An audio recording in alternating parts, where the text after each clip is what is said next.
First time वो stage का time मुझे बताएं कि वो फर्स्ट टाइम क्या था जिस टाइम पे आसिफ सिद्दीकी ने स्टेज पे कदम रखा था।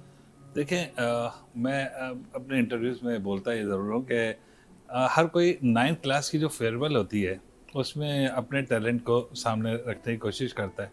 मुझे शुरू से ही शौक़ था गाने गाने का, हम्म। तो मैंने नाइन्थ क्लास में कुछ यानी फेयरवेल पे गाने गाए होंगे।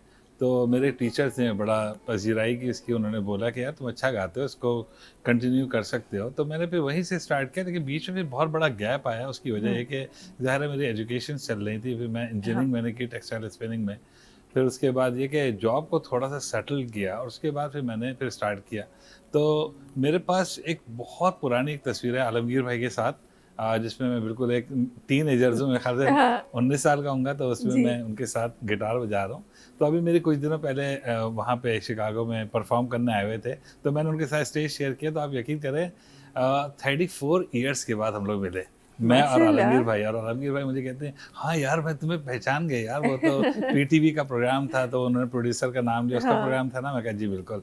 कहते हैं यार तुम तो बिल्कुल चेंज हो। मैं कहा वो तो कितनी पुरानी बात है। तो बहरहाल यानी इतनी पुरानी मेरी जो है यानी स्टेज से, टीवी से, माशाल्लाह। मीडिया के साथ यानी एक एसोसिएशन है। टीवी कमर्शियल मैंने काफ़ी सारे किए। मैंने बहुत पहले एक ब्यूटी क्रीम का एक ऐड किया था, 15 मिनट में हो गई गोरी-गोरी। हाँ शायद हाँ। उसमें वो एक बंदा ब्लाइंड के पीछे से बोल रहा था। बेसिकली उसमें काफ़ी सारे प्लॉट बने थे, लेकिन ज़ाहिर है वो पहले ज़माने में ज़रा जो सेंसर की पॉलिसीज़ थी बड़ी स्ट्रिक्ट थी, तो हाँ उसमें जी। हुआ-छुआ कुछ ज़्यादा ही हो गया होगा शायद। तो वो उस वजह से फिर उन्होंने सेंसर किया। बहरहाल वो एक लगा था, तो मेरी एक पहचान बना वो। लेकिन ये कि वो उससे चला पहले भी मैंने बहुत था। जी? बहुत ज़्यादा कुछ था। कुछ कमर्शियल, कुछ एड्स हुँ, ऐसे थे पुराने जो हुँ, बहुत ज्यादा बहुत चले चलते थे। जी, थे। बिल्कुल, वो टीवी के अंदर यानी जो फ़िल्मों के अंदर भी हाँ, बीच में वीडियोज़ में फ़िल्मों भी जो के होती थी। दौरान भी आया, हाँ और जो बिल्कुल। बहुत सारे जो ड्रामास थे उनको भी वो स्पॉन्सर करता था, तो काफ़ी, और सबसे बड़ी बात अनकॉमन सा था। तो ये कि लोग फिर मुझे वाक़ई पहचानने लगे। हत्ता उससे पहले मैंने 4-5 कमर्शियल और किए हुए थे, लेकिन वो एक थोड़ा-सा डिफरेंट टाइप चीज़ थी, तो लोगों ने हाँ मुझे वाक़ई पहचाना उसके बाद। सही। तो हमारे ओके। पास सिर्फ सिंगिंग का टैलेंट नहीं है, हमारे पास वो उस मॉडलिंग का और उस फेस का जी, भी बिल्कुल। टैलेंट है, एक्सप्रेशंस डेफ़िनिटली। का भी टैलेंट देखिए, है। कुछ फ़ैमिली कॉन्स्टेंट्स होते हैं। हाँ। आप यानी आपको पता होता है कि आपकी लिमिटेशंस क्या हैं। तो मेरे पास वाक़ई ड्रामे करने का या इवन फ़िल्म तक की, यानी मैं कोई बड़ी बात नहीं कर रहा, स्टेज पे बैठा हूँ तो मैं ऐसा बोल रहा हूँ।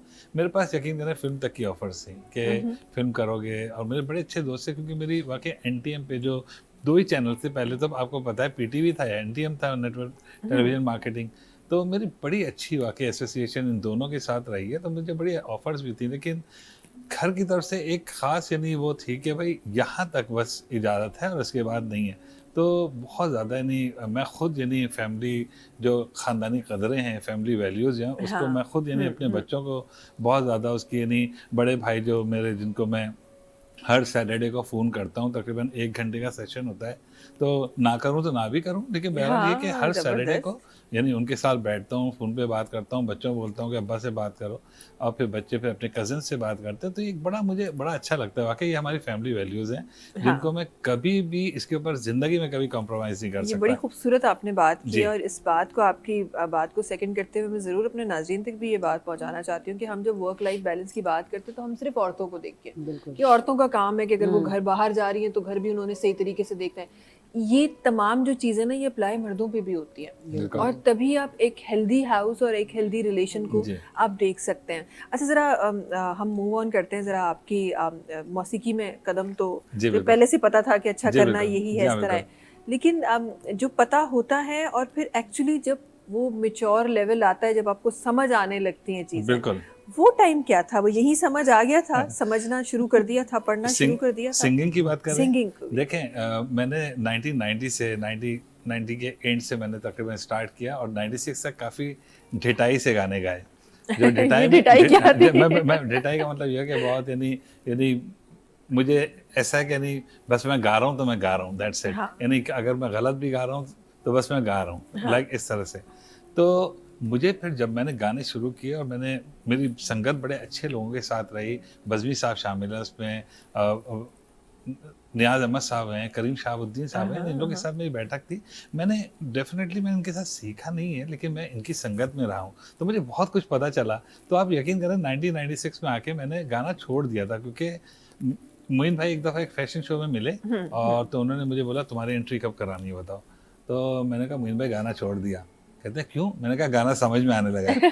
तो जी हाँ, तो बड़ी ये शर्मिंदगी बड़ी आप होती है। दुखती रख पे आपने हाथ रख दिया कि जब आपको समझ आ जाता है ना फिर आप नहीं गा सकते, जी फिर आप बिल्कुल। जब तक सही ना करें उसको। तो वाक़ई फिर मैं और मोइन भाई ने 10 लोगों को बताया, यार आसिफ ने कितनी अच्छी बात कही यार, कहती गाना समझ में आने लगा तो इसने छोड़ दिया गाना। हाँ। तो मैंने छोड़ दिया था, फिर जॉब मेरी फर्निश होती चली गई, सैचुरेशन लेवल्स आने शुरू हो गए, तो मुझे खुद भी अच्छा नहीं लगा कि यार बस ठीक है, फिर एक फैमिली कॉन्स्टेंट्स भाई यहाँ तक। तो एक बड़ी, क्योंकि मेरी माँ ने बड़ा स्ट्रिक्टली मुझे एक चीज़ बोली थी कि रोज़ी रोटी नहीं बनानी, ये तुम्हारा पैशन है, इसको पैशन की हद तक होना चाहिए। तो मैं आज तक उस पे कायम हूँ। जो मैंने आपको बताया कि मैं एक ऑर्फन हाउस को कैटर करता हूँ, हाँ, इस जी, जो भी मुझे जी, इसमें पेमेंट्स मिलती हैं, जो हाँ, चीज़ें।